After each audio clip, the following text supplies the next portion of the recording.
Hello, everyone. Happy Tuesday. It is America, some assembly required. And today our topic is going to be continuing to discuss jury notification. And Anna just came into the studio with us. And so without a whole lot of delay, I'm going to bring Anna on the stage.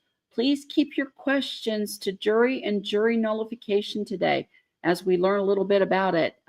Please inquire about the details. So here we go. I'm going to bring Anna on stage. Hey, Anna. How are you? Can you hear me? I can hear you. I hear. I can't hear you. Can you hear me? Yes.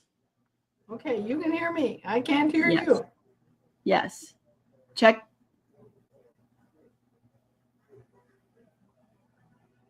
How's that?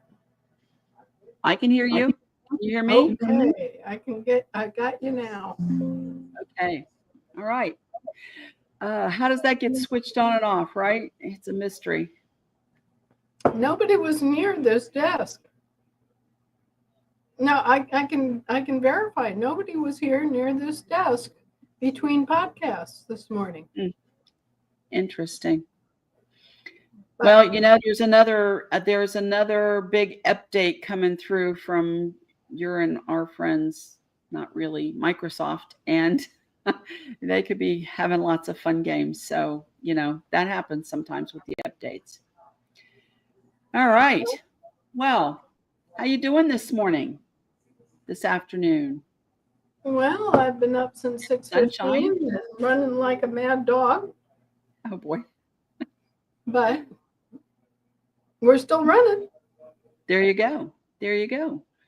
Well, today, Anna, we had said last week that we were going to talk, you wanted to talk more about jury nullification. And I think this is a really great time to talk about that as our courts are coming up, because we're going to be faced with a lot of cases coming into our courts that are really going to involve some jury nullification, I believe. You know, some of the wrongness of some of the codes and regulations that are out there that are drag us into their courts are now going to be driven into ours. So right. I think this is great. I found this little slide that I'm going to show, or a little explanation for everybody, just a little detail.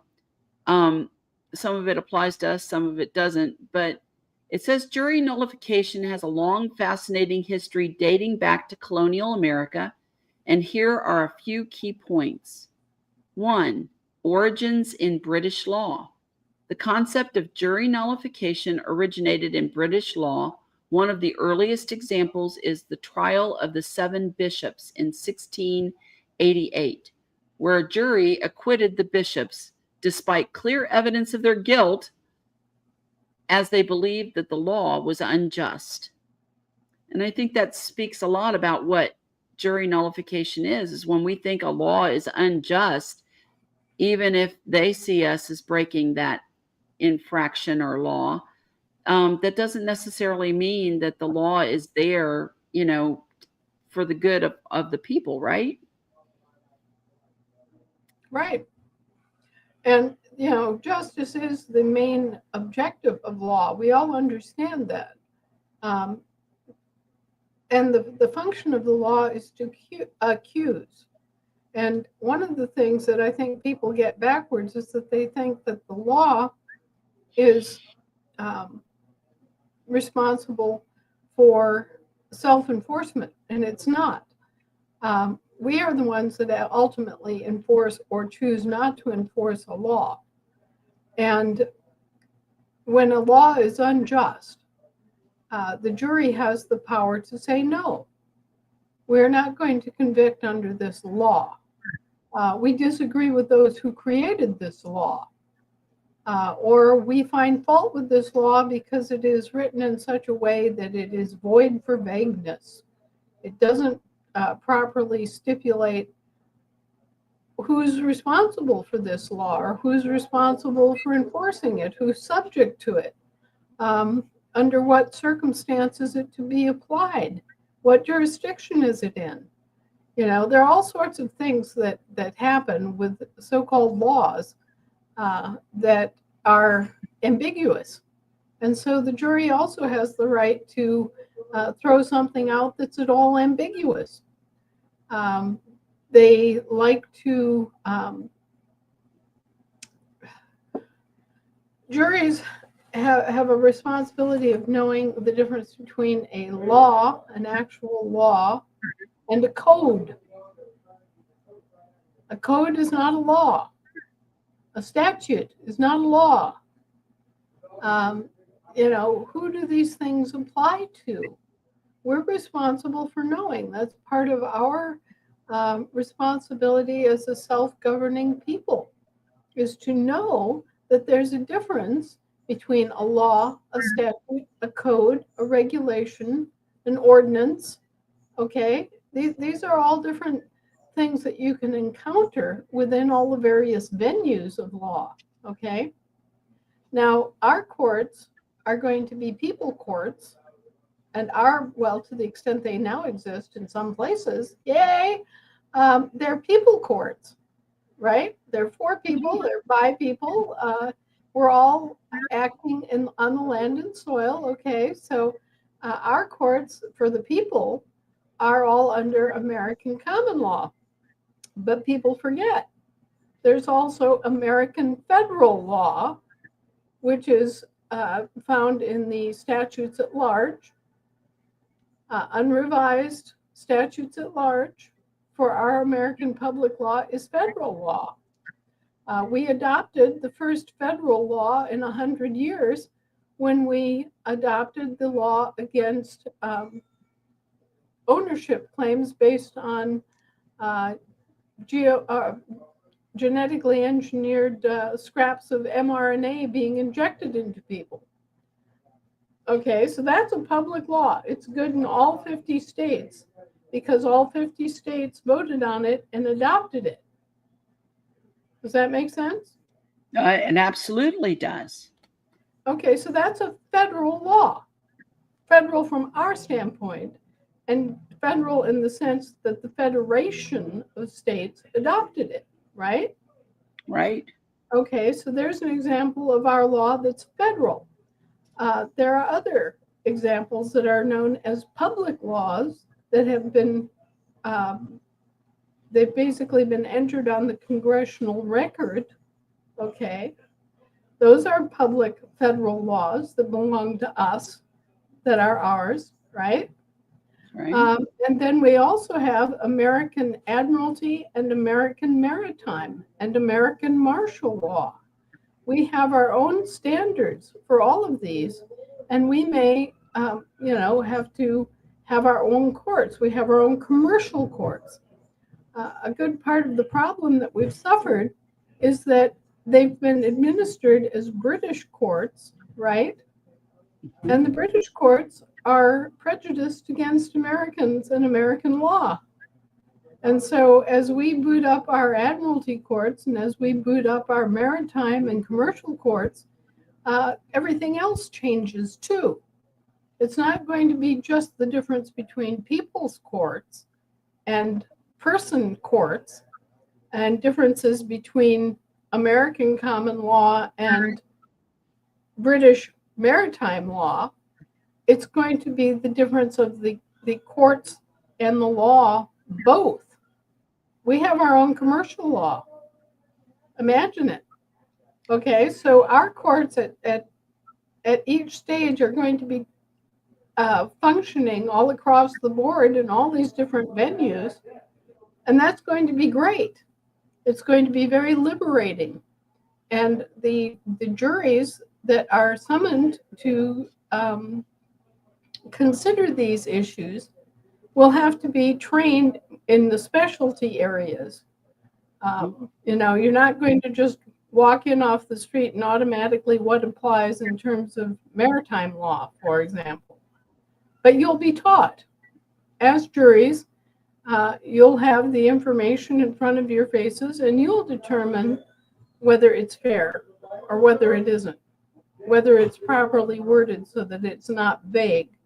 You know, all those different things will be subject to the examination of 12 sober men and women who will have an opportunity to exercise their good sense and their logic to judge the law, right?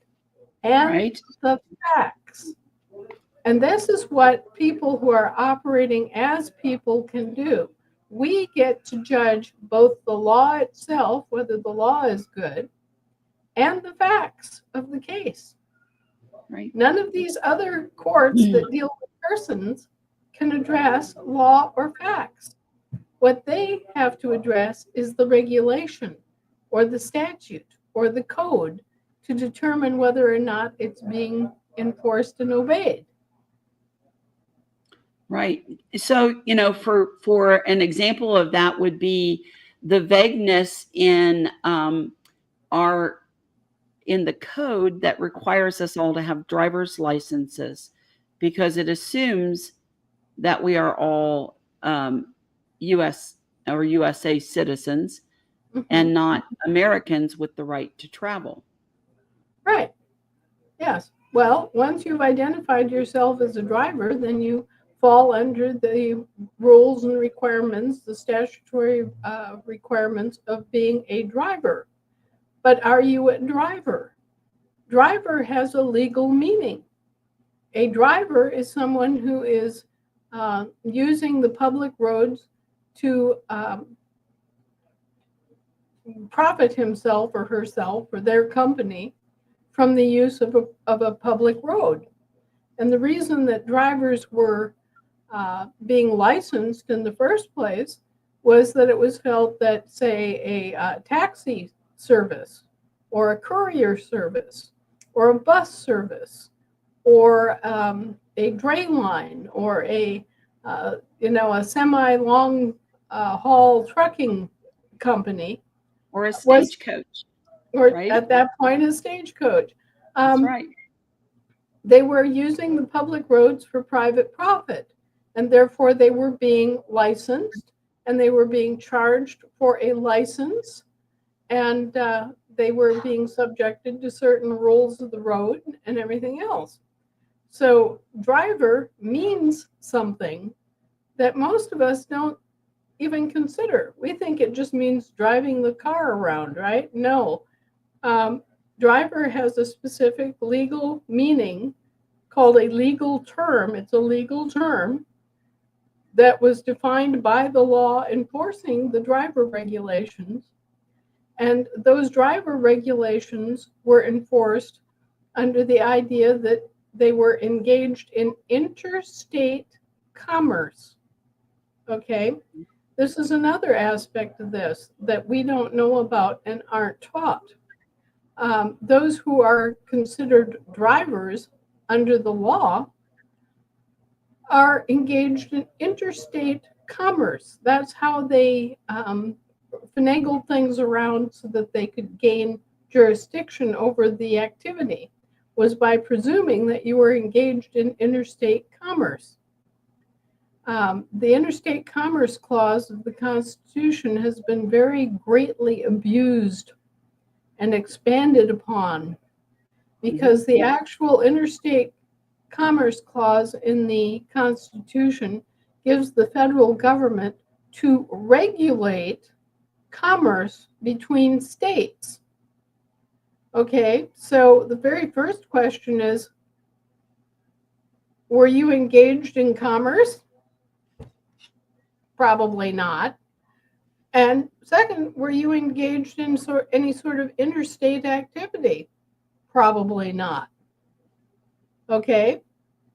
Right. But they dump these presumptions on you because a driver has specific meaning as a legal term. And they use this as a means to control and subject and coerce and harass people in their right to travel. Right. Now, we have precedent. Murdoch versus Pennsylvania is one U.S. Supreme Court case among many that have addressed these issues and said, no, not only that, hell no. You know, the right to travel is an unalienable right of the free people to be able to go where they please, state to state, as long as they're not harming anybody. The issue for us is always harm. Right. Did you harm anyone by getting in your car and going to the grocery store with or without a tail light functioning? If you didn't harm anyone, the only appropriate action for a patrolman might be to say, hey, ma'am, your left blinker isn't working or your left tail light isn't working. There's no possible way that a crime has been committed under our law for an equipment failure, for example, as long as that equipment failure didn't result in harm to somebody else. Okay, that's the way our law works. So you see, it involves an entirely different attitude on the part of the patrolman. The patrolman has to assume that you're innocent until proven guilty, and that you're innocent until an actual crime as defined by harm has happened. Okay? So all of these presumptions, all these legal presumptions that are being misapplied to you have been slowly brought forward and become accepted because people didn't resist, because people didn't say, well, wait a minute, I'm not involved in interstate commerce. Why do you think I'm involved in interstate commerce? Why do you think I'm driving? Why do you think I'm a commercial entity? You know, where's your probable cause? Well, then the patrolman will point at the registration on the back of your car and will say, well, you've got a license plate. What are you licensed for? Oh, you're licensed to conduct commercial operations, interstate commercial operations. That's why you have a license. It doesn't require a license to just go to the grocery store. If you're never going to go out of state and you're never going to engage in commerce, you wouldn't have a license plate. You see? And so they've got this kind of multi-layered fraud scheme going by which they misidentify you as a commercial operator and then also identify you as a presumed interstate trafficker of something or someone. And so they layer on these adhesion contracts. These are called adhesion contracts. They're never really disclosed and stated so that you can look at them, and yet they're implied, because when you apply for a driver's license, it is implied that you consider yourself a driver. And if you consider yourself a driver, well, then by golly, you need to be licensed, and you need to pay back the state of state organization for your use of the public roads for private profit. Right. So, you know, we got stopped early last year, and the state trooper that stopped us, when he walked up to the window, my husband handed him his passport. And he said, well, don't you have a driver's license? And my husband looked at me and said, I'm retired and I'm not driving I'm traveling. I'm a traveler. I do not drive in a commercial capacity. To which he stood there and looked, and he goes, well, do you have a driver's license? And he's looking at me. And I said, well, don't we all under the duress of the state of Ohio? I said, you'd be harassing me if I didn't. And then he says, well, do you have insurance? And I looked at him and I said, again, under the duress of the state of Ohio. I said, don't we all? Because we would be harassed if we didn't. And so he's scratching his head. And so he goes, I'll be right back. And he goes and makes a phone call and comes back up. hands my husband his passport and says, "Have a nice day." Right? They know that they're not supposed to be doing this. Right. Yeah, you know, my son got stopped, and he'd had one beer with a friend, and it was a Sunday afternoon, and he wasn't, he wasn't inebriated in any way at all. He'd had a beer with his food, right? But they gave him a breathalyzer. And I said, "Where's the presumptive harm?"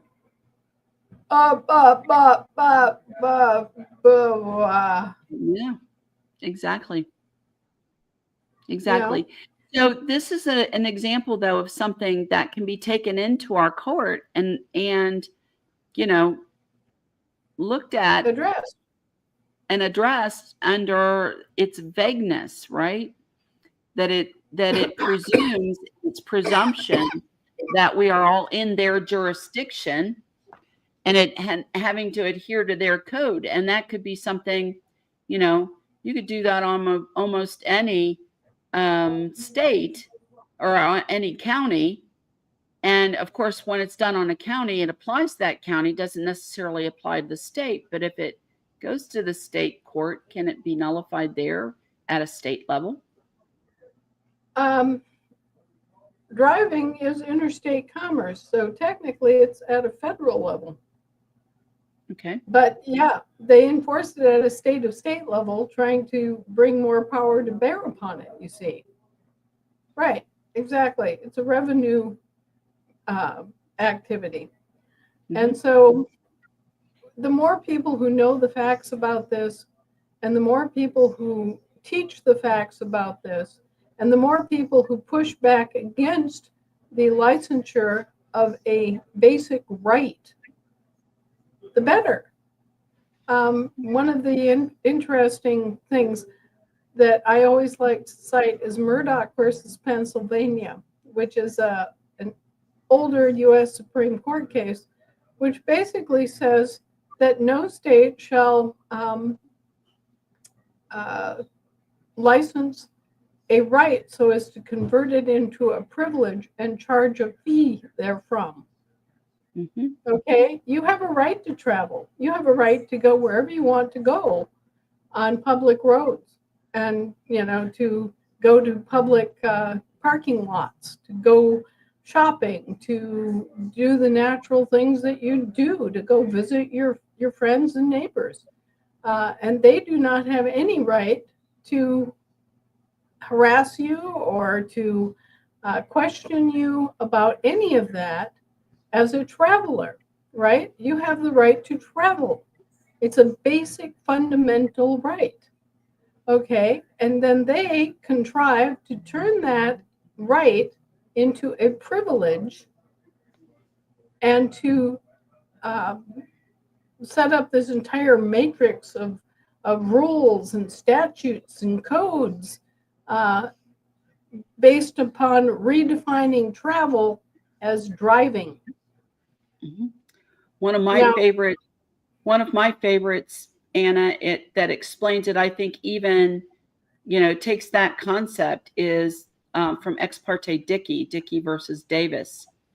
And it says the right of the citizen to travel upon the highway and to transport his property thereon in the ordinary course of life and business differs radically from obviously from that of one who makes the highway his place of business and uses it for private gain in the running of a stagecoach or an omnibus. The former is the usual and ordinary right of the citizen, a right common to all, while the latter is a special, unusual, and extraordinary. So Ex parte Dickey is very specific about that. Well, and the thing is that that's really very good, very specific, and I'm glad you brought that up. I always remember Murdoch versus Pennsylvania, certainly because it's more general. Any right.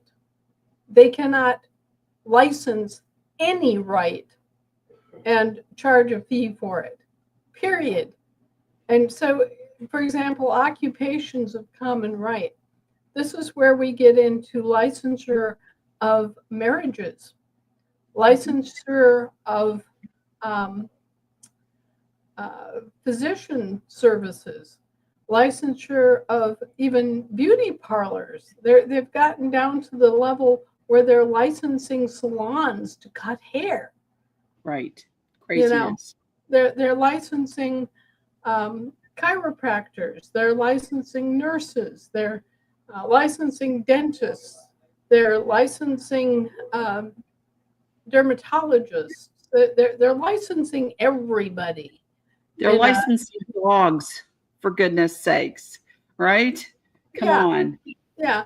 And so all of this crazy licensing is nothing but revenue activity. They're trying to raise revenues by creating all these statutes and codes and then enforcing them inappropriately on living people who are not public employees and are not public dependents. But we have to know who we are, and we have to push back and say no, and we have to bring forward these Supreme Court cases and say no. And by the way, furthermore, no. Or, if let's say it one more time, no. Right, and we have to educate them, because they're not being educated by the self-interested organizations that are profiting from this imposition on us, right? Right. In fact, these organizations make no bones about the fact that when they hire patrolmen, they're looking for somebody with a low IQ. Yeah. They actually advertise this and say that nobody with an IQ above 100 need apply. So they're deliberately hiring people that aren't too smart to enforce this garbage on us, because they know that they have no right to do so. Right. So, breakfast. So, jury nullification can come, it can come from anything that might be unjust. I know of an issue where one state, an adult autistic man moved to Ohio with and is living independently from his mother, but the other state is still trying to enforce ward of the court from another state. And basically he has been deemed independent by medical report, psychological report. He has held a job and kept his own apartment for 4 years or so, and yet they still are being required to report. And I said, let's take it in and nullify the judge's order, right? We just nullify the judge's order. We've reviewed the evidence, and your order is null and void. Mm-hmm. Yep. I think it's pretty simple. Yeah. And a lot of this stuff really is. It's just a matter of exercising your right and knowing who you are and standing on your ground, right? Yeah. The more of us who know, and the more of us who push back, and the more of us who educate other Americans about this so that they know, this won't be able to continue on. We will not have the kind of harassment that we've had on our roads and highways. Those troopers will get an entirely different attitude. People don't believe it, but when I was young, which, back in the dinosaur days, they were helpful.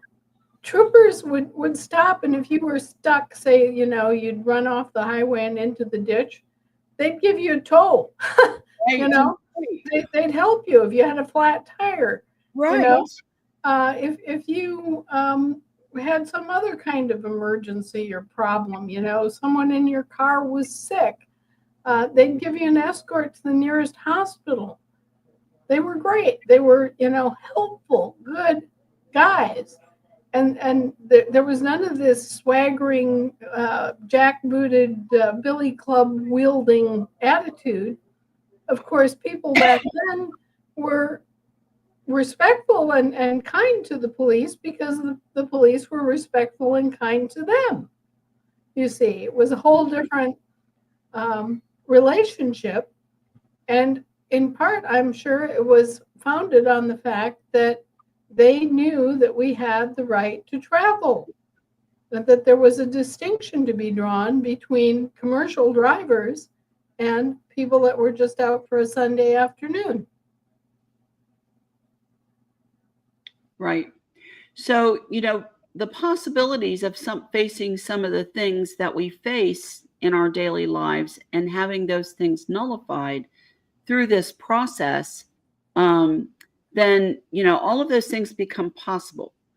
And, at this point where we may only have a state court, not a county court, it's probably, is it possible to go ahead and get some of those nullified basically out of the state code or clarified within the state code by directive of the court? Absolutely. And a lot of the things that you face as enforcement may be enforced at the county level, but they are state codes that they're enforcing. That's correct. Okay. And this is because the counties are operating as what? Franchises Of the state. So they're really no different than the state. They don't actually have the power of a county court, though they are called a county court. As a franchise of a state parent company, they cannot access or wield any power that the parent corporation doesn't have. So if we nullify one of those codes or laws, do we then send that order from our court to the Supreme Court, to the Department of Transportation, to the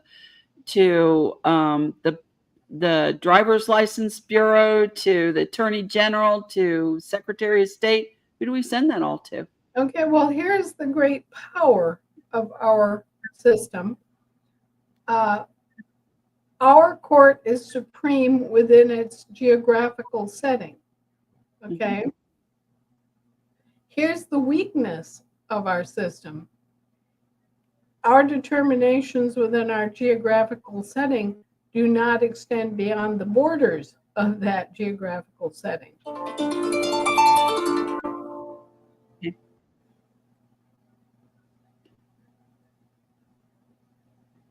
So just take in what I'm telling you there, because it's very important and it's very different. Their courts interact with each other seamlessly and extend beyond physical borders of counties and states.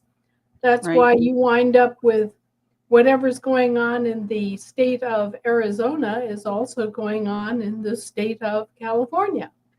That's why you have prosecution across state lines. If you owe child support in the state of Washington, they can just follow right over to the state of Utah and attach your wages, okay? Because for them, it's all watery, right? It's all on the water, and so there are no physical boundaries that limit their interactions, and it's all just business being applied to other things, right? It's not a people court. It's not a people system. So they hand down these sweeping rules and regulations that apply to multiple states and go across state lines, and people take this for granted. We shouldn't. But at the same time, we have to realize that in order for us to establish the same kind of provenance and the same kind of venue, we have to go to the federal level. We have to use our federal courts to establish laws that apply to the entire country. Right. Otherwise, we're stuck just within our county or within our state. Correct. Correct. So nullifying, say, a state code or a state driver's license code, or making them clarify that code, maybe is a better way to put that in the nullification. Right. So then that goes to our Supreme Court of Ohio, to our Department of Transportation, to Driver's License Bureau, right?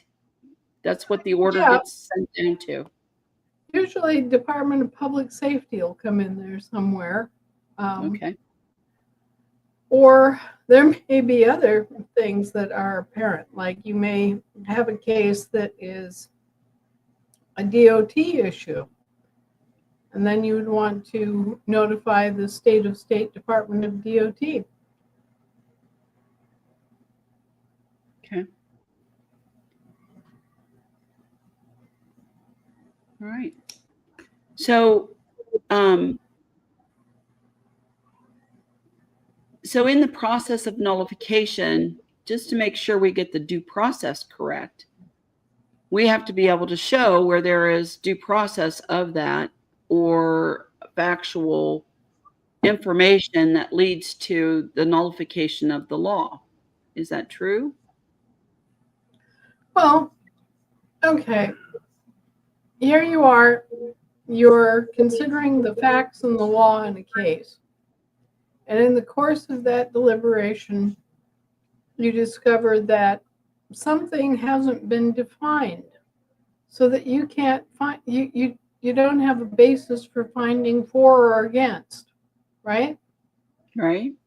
So you write it up.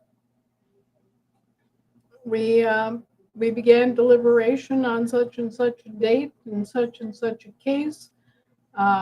We considered it as far as this point, and then we discovered that there was no proper definition of this activity or the word, nor any explanation of precisely who was responsible for a performance. So our jury has nullified this statute for vagueness. And you send that back to the Supreme Court and to the associated departments. And you're really not required to do much more than that. You know, if they have anything to say about it, they can take it to the legislature for clarification. Mm-hmm. Okay. All right. So in our courts, we decide that our justice will look it over. He'll write the order and he sends it out from the court. Right. Seals it with the court seal. Right. But there has to be that explanation. You know, you can't just willy-nilly nullify something and not explain why. You Right. need to explain the law is vague because it doesn't stipulate who is responsible for performing this task, or it doesn't clearly identify the jurisdiction of the law, or it doesn't define the activity that is being addressed. We don't know if you're addressing travelers or you're addressing drivers, or upon what basis you are presuming to have a jurisdiction over this activity. There are all sorts of different things that can come up that lead a jury to say, nah, this doesn't work. You know, send it back to the legislature. If they want to correct their shoddy workmanship, they can do so. Otherwise, it's out of here. Of course, we know why it's shoddy and vague, though, right? Yeah, well, oftentimes, yes. But now consider this. They have managed to box themselves into a situation where they have 80 million statutes, regulations, ordinances, and codes on the books. And that is far, far, far, far too many different codes and regulations for them to enforce, much less for the public to know. So they've put themselves in a box by doing this, and we are the only ones that have the right and ability to nullify it, other than the legislature reviewing it. So you'll notice that one of the things that Mr. Trump's administration very recently did was basically to tell these agencies that if they want to do a new rule or statute or code, they have to remove 10 more.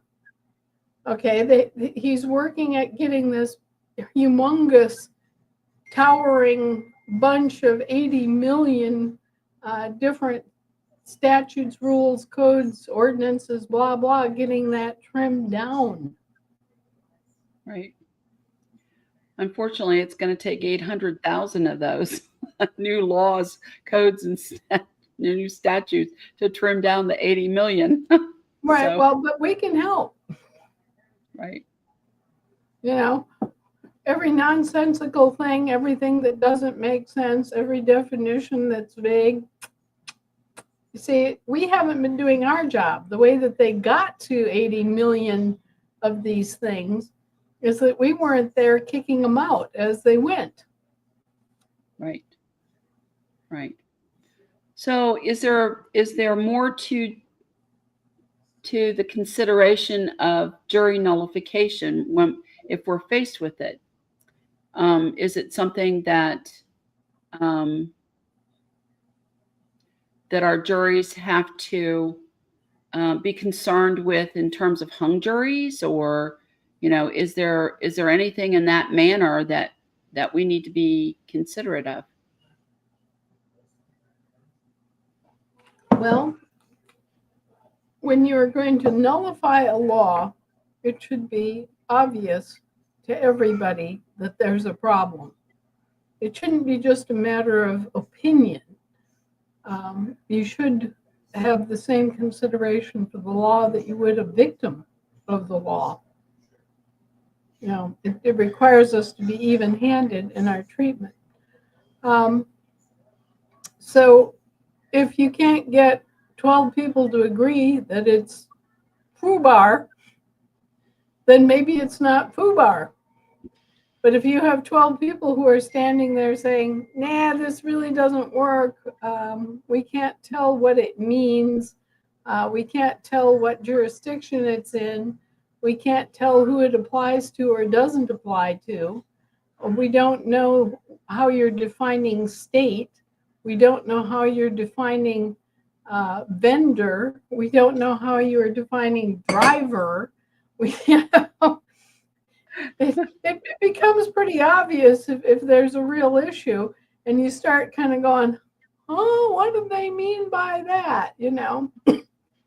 Like the 14th Amendment, there's one for our federal courts where the language is so obscure and circuitous that it could mean anything to anybody, anywhere, anytime, and nobody would know the difference because 9/10 of it is so convoluted that it should never have been allowed. If our federal courts had been active at that time, it wouldn't have been allowed. Yeah, that's I think we all wait for the day when we've got our federal courts up and can go at those issues and be able to get our side of the jurisdiction straightened around and get their side of the jurisdictions back in their box, right? Well, we also have the ability to create law. You see, it's a double-handed sword here. Part of it is the right to nullify laws that have been passed by our employees. The other part of it is to be able to pass positive law. So, for example, what we did in going to each one of the state assemblies and saying, hey, we've got a problem here. They're going to try to enslave people who have taken this shot, having been misinformed that it was a vaccine, and it actually turns out that it's a genome-altering mRNA injection, and they're actually going to try to use this to claim that people have been transformed into transhumans as a result of having their genome polluted by these rotters. And they're going to try to make an ownership claim to own these people as slaves. Okay, so we saw that coming. We got busy. We passed the first public law in 100 years saying, no, no, we're not going for that. And so we basically nullified their findings in Biden versus Missouri, because no matter how much they try to give themselves permission to enslave people using this particular rationale, we've already spoken and said no. Right. Not on our land, not on our soil. You know, you can make your claims all you want all day long, but you can't do it here. And you can't do it to our people.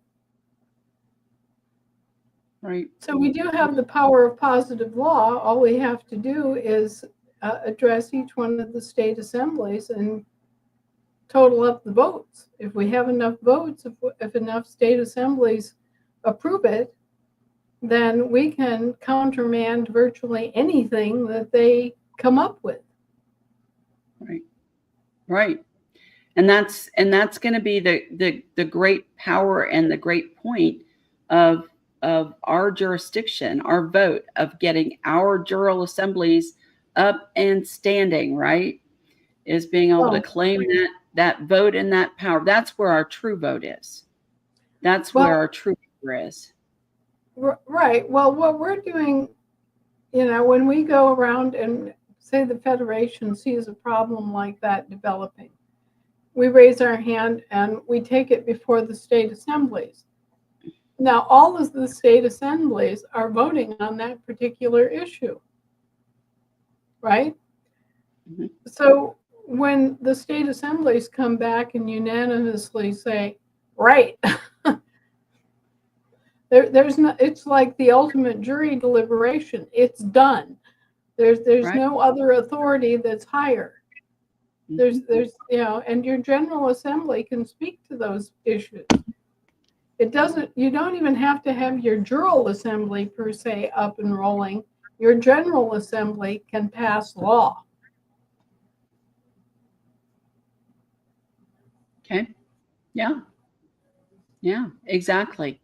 Well, you know, as we're looking at the issue of chemtrails and interatmospheric interspersions and everything that they're doing to us, that's one thing that our assemblies can do. You know, they can get together and get those things, and we're working on it. Well, hammer it out, you know. Hammer out what you want and what you need and what you won't put up with. You know, a lot of the things that we wind up doing are actions that basically draw a line and say, no, you're not going to go there. You're not going to spend our money on this. You are not going to provide us with that service. You know, we have to have the ability to rebuff our public employees from running roughshod over us and providing us with services we don't want or need. I mean, part of why the government has become so bloated and so overwhelming is that we haven't been here to hold them to their contract. They only have 18 things that they're supposed to be doing. And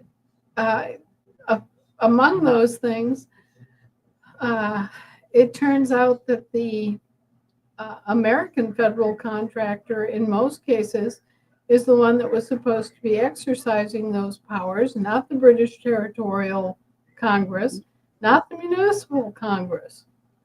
So, you know, we've got this situation right now where the U.S. U.S. British Territorial Congress usurped the responsibility of the American Federal Republic to run the city of Washington, D.C. as a federal capital, a neutral federal capital. And instead, what they did is they allowed the municipal Congress to operate as an independent international city-state. Okay, so here's a development that was expedited by the British Territorial Congress, acting in a capacity that was never entrusted to them. The oligarchy that was supposed to be running the city of Washington, D.C. was not the British Congress, it was the American Congress that was supposed to be the plenary oligarchy in charge of running the city of Washington, D.C. as a federal capital. So you've got an usurpation by the British Territorial Congress, allowing the municipal government to do something that the municipal government was never authorized to do either. Okay?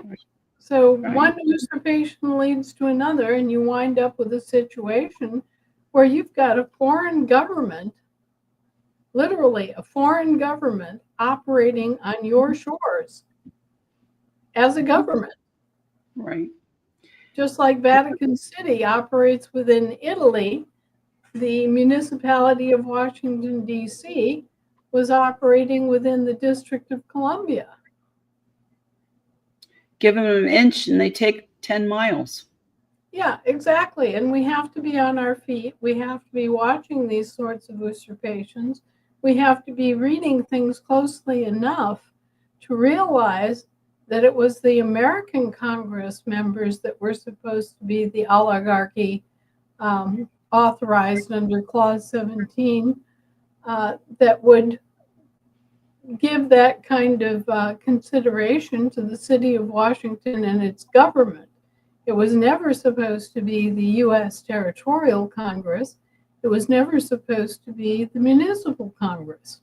So they just basically came in, usurped a duty that had been apportioned to one contractor, and another contractor entirely came in and made a botch of it.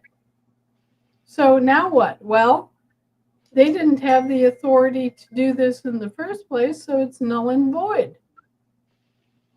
Hello? All right. Do you want those monstrosities, though? Well, here's the deal. If I entrust you, Lisa, to do something for me, does anyone have a right to interfere with my choice of who I trust? No, they don't. And if someone came in and said, oh, Lisa isn't here today, so I'm going to do this, and I'm going to do this for her, right? But I'm not going to honor the way that the original delegator requested it to be done. Hello? No, they don't have the right to do that. Well, that's what they did. You know, yeah. The original delegation of power was to the American Federation Congress. It was not to the British Territorial U.S. Congress. Right. And you know, in our history, you know, I know communications was part of it, but complacency played a great deal in it as well. They didn't communicate well. They were fed up with people. They, you know, let somebody else do it and kind of just let it slide, right? Well, I think a lot of people didn't see where they could participate in a meaningful way, so they got bored and wandered off. You know, you see that happening here too, where people don't realize that they're supposed to be telling the state legislature what they want done. Right. I mean, and then of course they try to take out the state legislatures and be operating as a trust instead. No, you don't want to do that. I always remind our Ohioans that, we have 11.7 plus million Ohioans. And if tomorrow they went like this and walked away and left everything just, the employees stranded and everything else, we don't have enough people at this point to pick up that ball and direct that business, right? It would be Right. It'd be a huge task for us to do, but we can direct them down in and down in and down in until we get them back into where we Bye-bye. want them to be. Right. Exactly. Right. Exactly. We're the inheritors, we're the employers, and they're the employees. And so our job is to tell them what we want done and how we want it done. And if they're not doing something that we think they need to do, then we can tell them that. And if they're doing something we don't want them to do, we can tell them that. It's just like, being the boss of any other business. Right? Right. Right. Exactly. And so one I've of got the ways that's right. I'm saying, jury nullification is one of the ways that we have of telling them in no uncertain terms, no, we don't want it that way, or it's inappropriate, or whatever. Right. It's one of our big tools. It's really Yeah. one of our big guns to be able to get some of that done and back in its box. So, yeah. So there's a few questions that as I'm reading here. So it will, let's see here. Any progress? Have you had a chance to do the granabites on, well, they want to know about the SWIFT system, but we don't need the SWIFT system because we have nothing to do with the SWIFT system. We're using decentralized for our banking, but what about a granabite on this, Anna? This would be a great topic. Yeah, well, the plan for granabites is to start one about the Federal Reserve, because that is kind of crucial information we need to get out to people. And then we'll pick up where we left off and start expanding upon the granabites that we had already started. But I am going to do a series on the Federal Reserve so that people finally understand how the Federal Reserve is cheating them. That's good. That would be great. So here's one, a little bit of a question. It doesn't exactly apply, but does. You cannot even get car insurance without registration and license. So what do we do if we get in an accident? Well, insurance again is it's a facility of persons instead of people. Insurance is for persons. It's for corporations. It's for businesses. It's not for people. People are indemnified. And so when we are indemnified as an asset of a state, then you don't need insurance. You don't need private insurance because you are publicly insured.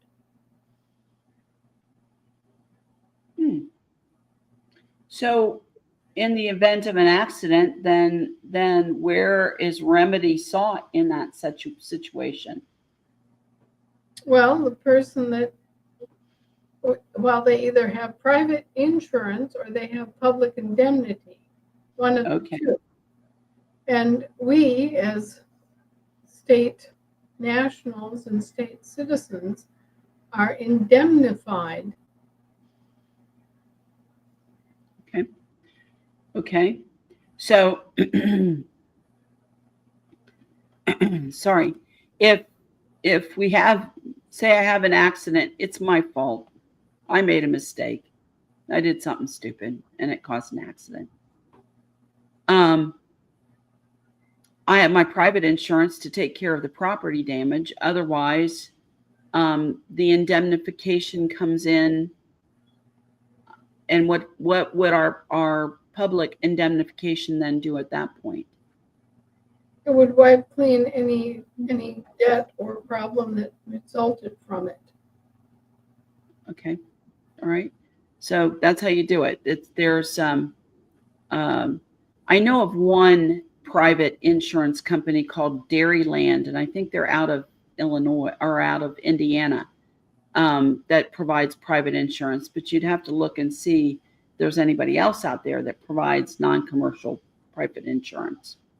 So to protect your property. So, you know, for example, in Ohio, all insurance is run through the Ohio Insurance Commission. You can't do insurance unless you go through the Ohio Insurance Commission. So that's why it's called indemnity. Exactly. Okay. All right. Then I see, can jury nullification be used in the case of person, where they state that a law is regarding a person?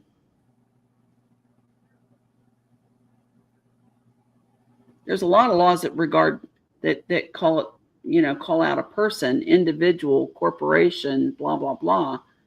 Can a code be nullified based on the use of their word person, since there's dual meaning? A code is meant for persons. A code is person law. So of course they have to be talking about a person if they're going to be passing statutes, codes, ordinances, or regulations. All of those apply to persons, to businesses and public officials and bureaucrats. It does not apply to Joe Average. Any of that. All right. Let's see what else there is here. There is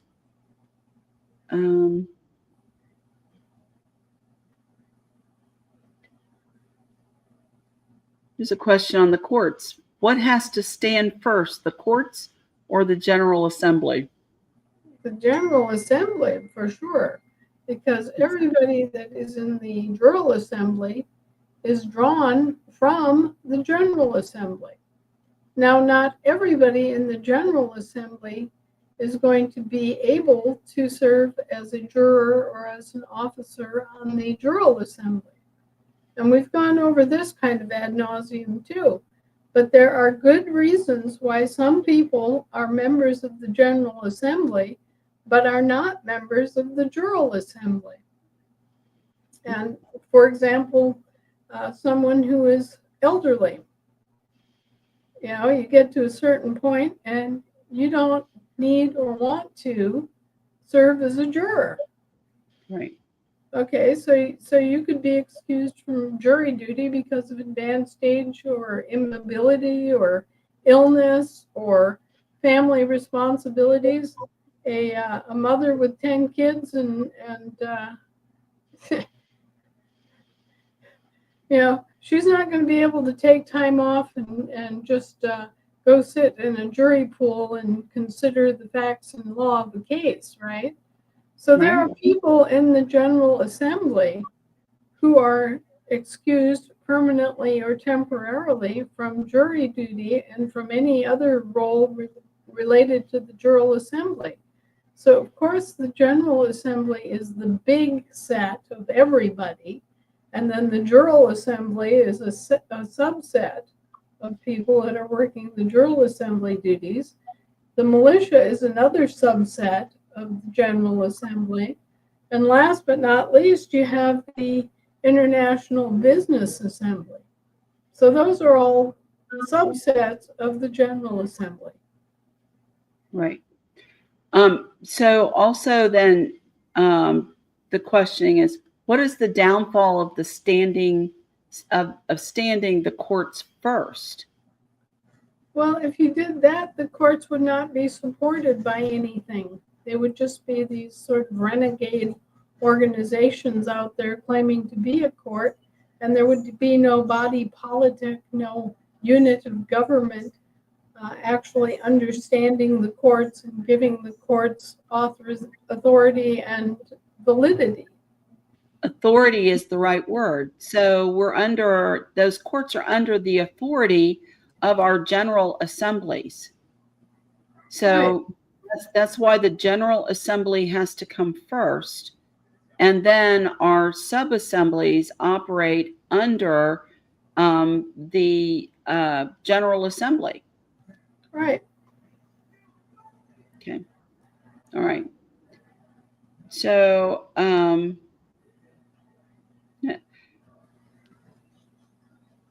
so we've heard this comment before too, Anna. Joe for Arkansas, they completely ignored us and stated that our common law courts are frivolous. Well, Arkansas is one of the most ignorant and criminal states in the Union. I'm sorry to have to say that to the Arkansas people, but they have traditionally been one of the very worst, and nothing has changed. Back in the 1980s, the FBI did an investigation, and all of the court clerks and the courts and the clerks in the land recording offices and everything, they kept books that they called the kickback books that showed how much the various officials were getting in kickbacks.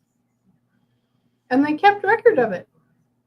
And so the FBI came in and said, we'd like to see your kickback books. And the clerks would trot them out, totally unaware that they were doing anything wrong. And then they'd get arrested. And the people that were receiving the kickbacks would get arrested. That's Arkansas. So the people that you have running Arkansas are real crooks. They're really bad.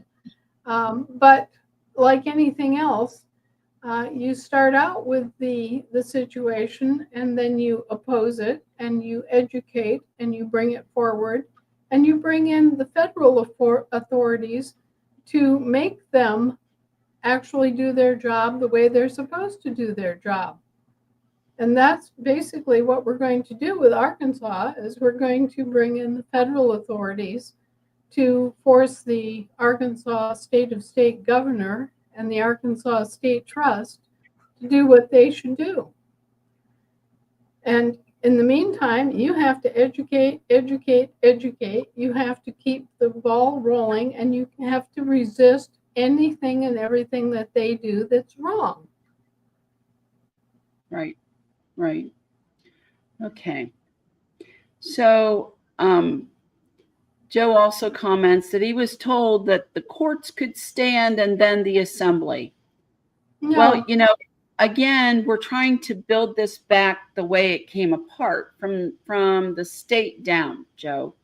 So the state has to be organized and come back together first, because that's where you're going to be kind of organizing your state's processes from, their jural assembly processes. Otherwise you're going to have this county does it this way and that county does it that way, county does it that way, and that's not necessarily a great situation for your state. Doesn't mean that where this is coming from. Okay. This is coming from Ron Boorman and the Oregon whatever. They think that they can just stand up their jural functions without the body politic behind the jural functions. And that's ridiculous. You have to have the body politic. You have to have the state, and the state has to be properly provenance. The people that make up the state have to be properly identified. And then you have the power. Otherwise, you're just a little group. You're just a club out there proclaiming yourselves to be a court. Well, who made you a court? Where's the basis of your authority? Where's your provenance? Who do you think you are? You're just standing out here in the middle of a field proclaiming yourself the court. No, that doesn't even make common sense. You have got to play by the rules or the system breaks down and all you have is anarchy. So, do it and do it right. It isn't that much harder to do it and do it right than to do it wrong and leave yourself open to prosecution by the rats and leave your entire effort lacking credibility. Right. So what a lot of people don't understand is that when you don't have that authority behind you, and you pull that off, basically what you are doing in their eyes is you're impersonating an officer of the court on their jurisdiction. Right. They come up with all sorts of theories because what you're doing isn't correct. Mm-hmm. So that's the way that a lot of patriots and a lot of patriot efforts have gotten in trouble and wound up being counted as insurrectionists and everything else, is that, as long as we're groping around and doing things in the wrong way, well, they can identify us however they wish. Yeah, okay. If it's not within the authority and the body politic, right? So, right. I mean, in order to have a state court, you have to have a state. Okay, this is what it comes down to.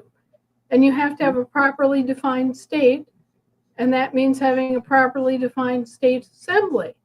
Okay, we have gone through all of the work to declare ourselves individually so that our state assemblies have standing.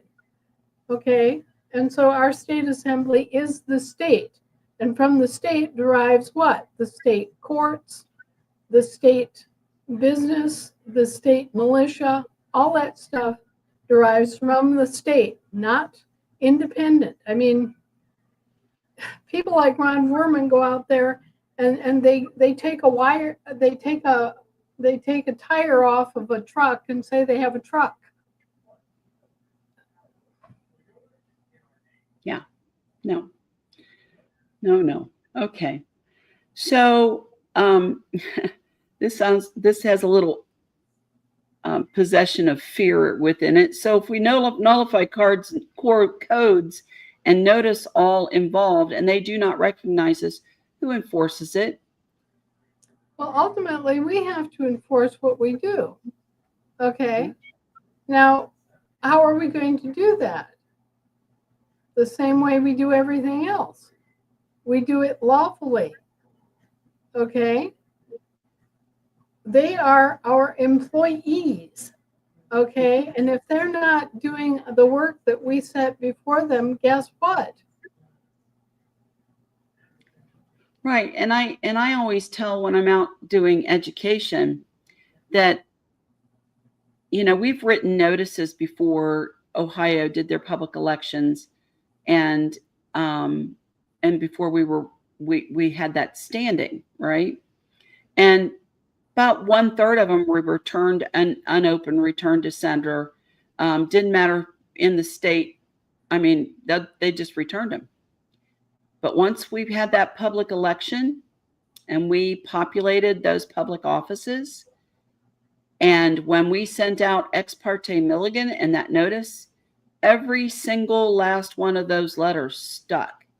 And every letter that we have sent since has stuck before we would get back 30 to 40% of them. Okay. So that tells you that they're paying attention. We have their attention and they know who we are. They know what our standing is. And so they know, they are full aware, especially at the upper levels, of the separation of jurisdictions, even if they're not telling the lower levels or cluing in the policy enforcers called police. They know, and they're doing some of that obfuscation in the hopes of gaining revenue. We all have to remember that we're only governed by consent. Right.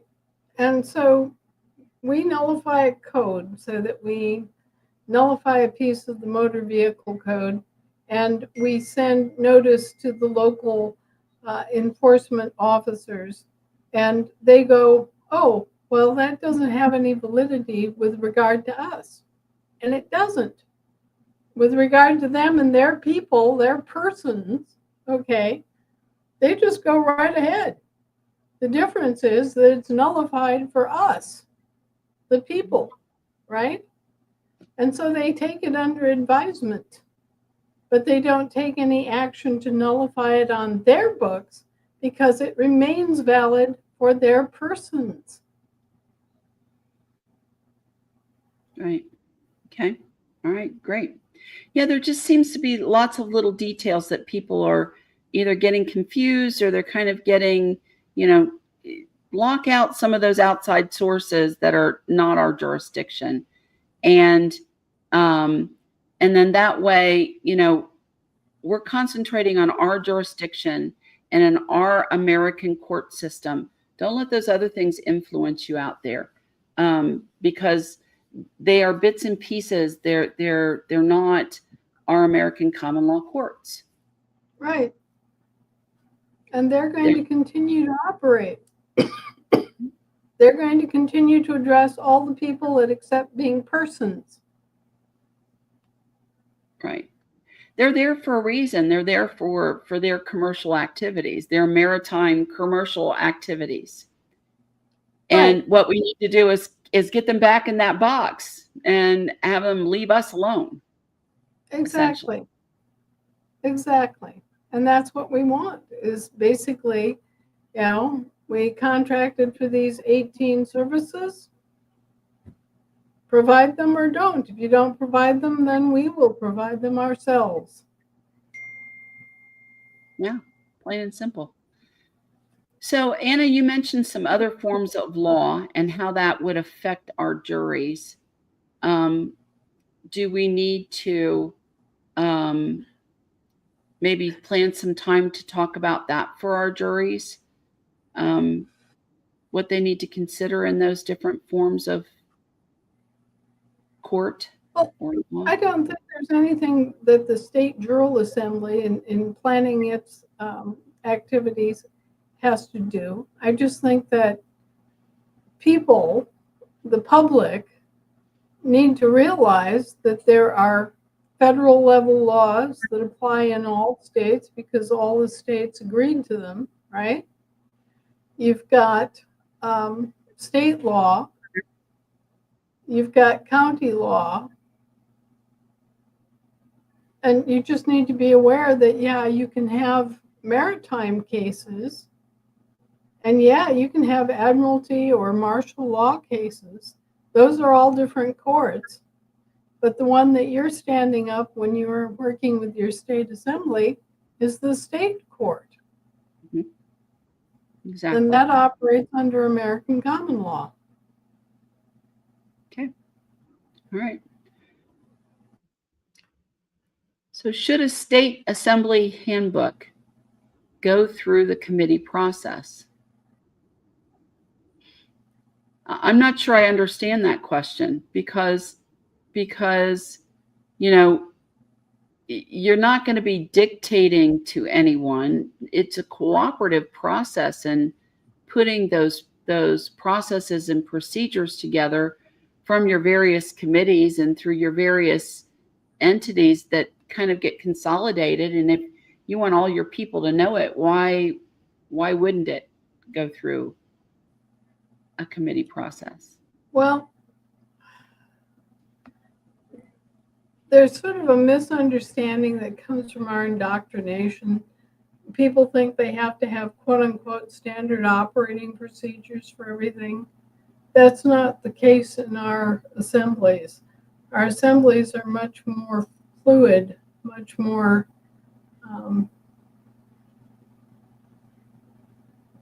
of the moment. Okay, so a lot of these things that people assume have to be there, it's just their indoctrination, because when they've been involved in other organizations, they've had quote unquote standard operating procedures. They think that the assembly has to have standard operating procedures. And that's really a corporatist thing. It's for persons, not people again. Mm-hmm. And so what you're more concerned about is not all these regulations. What you're more concerned about is your ability to conduct business and get work done. Right. Right. Exactly. So, and again, as Anna said, we're not putting policies. That's why we refer to it as kind of processes and procedures. We're identifying an overall process. We might have a couple procedures like, in order to go through our books, the budgets and approve a budget, we have to have budgets submitted, right? And Right. those have to be reviewed, and then they have to be approved. That's basically a process and a procedure. But we're not saying that budget's got to have,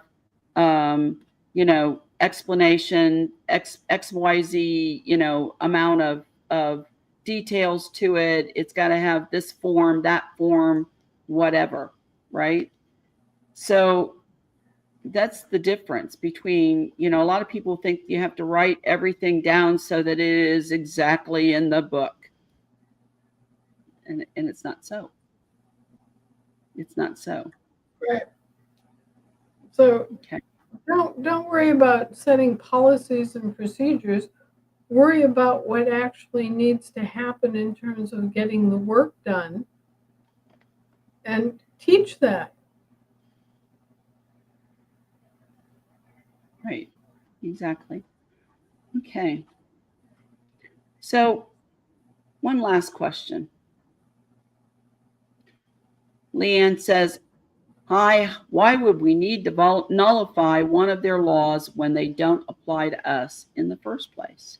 Well, about 8% of their laws do apply to us. And sometimes those are very cloying little bits of detritus that wreck our lives.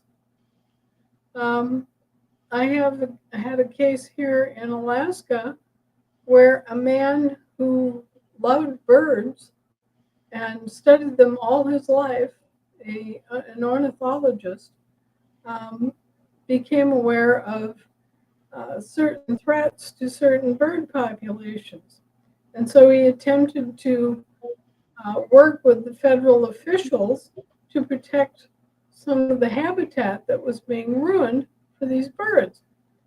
Well, he didn't do it quite right in terms of what they wanted or what their standard operating procedure required.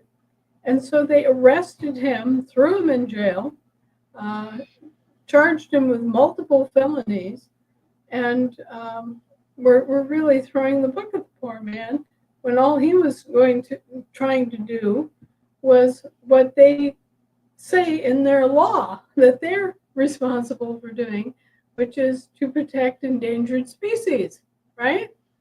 Mm-hmm. So we had to go back to their own law, charge them under their own law to make them let him go.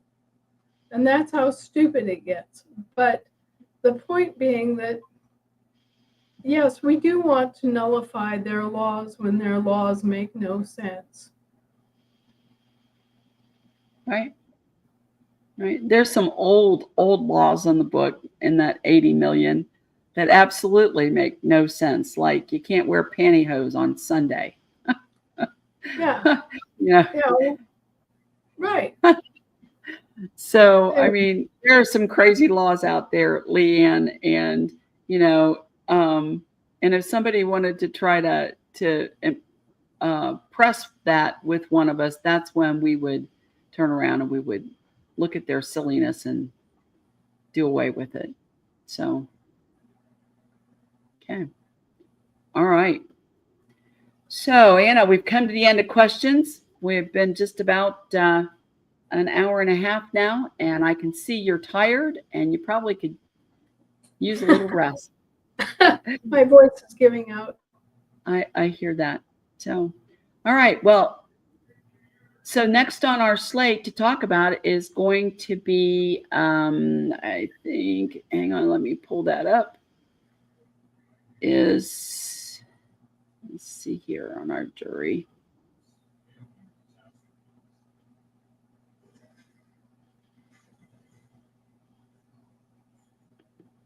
Oops. We want to talk about justice and justices of the peace, or at least justice for the state courts. So, so I think that's where we'll start next week, if that's okay. That sounds good. All right. All right. Okay, everyone. Well, have an excellent Tuesday. Go out and learn something. Apply what we're teaching, right? And then we'll see you next week, next Tuesday. All right. Bye, everybody. Thank you, Anna. Take care, Lisa. Yeah.